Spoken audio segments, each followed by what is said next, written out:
തുമ്പ ബോംബാക്രമണ കേസിലെ പ്രതികൾ കീഴടങ്ങി. ഒന്നാം പ്രതി സുനിലും കൂട്ടാളികളുമാണ് കീഴടങ്ങിയത്. വഞ്ചിയൂർ കോടതിയിലാണ് കീഴടങ്ങിയത്. ഷീജ തരും വിവരങ്ങൾ. ഷീജ, വിശദാംശങ്ങൾ.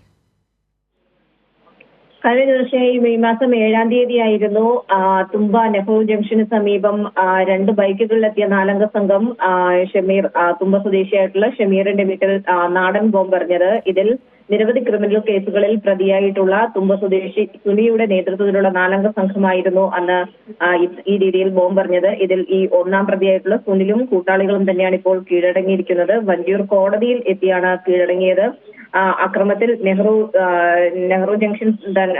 ജംഗ്ഷനിലെ തന്റെ സ്വദേശികളായിട്ടുള്ള അഖിൽ, വിവേക്, അപ്പൂസ് എന്നിവർക്കാണ് പരിക്കേറ്റിട്ടുണ്ടായിരുന്നത്. ഏതായാലും ഇതിൽ ഈ ഒരു പ്രതികൾക്ക് ക്രിമിനൽ കേസ് പശ്ചാത്തലം ഇതിനകം തന്നെ ഉണ്ടായിരുന്നു. അതിൽ അഖിൽ ഷാ കാപ്പ കേസിൽ ശിക്ഷ കഴിഞ്ഞ് അടുത്തിടെ പുറത്തിറങ്ങിയ ഒരു വ്യക്തിയായിരുന്നു. ഏതായാലും ഈ പ്രതികൾ തന്നെയാണ് ഇപ്പോൾ കീഴടങ്ങിയിരിക്കുന്നത്. ശരി, ശ്രീജയാണ് തിരുവനന്തപുരത്ത് നിന്നും വിവരങ്ങൾ.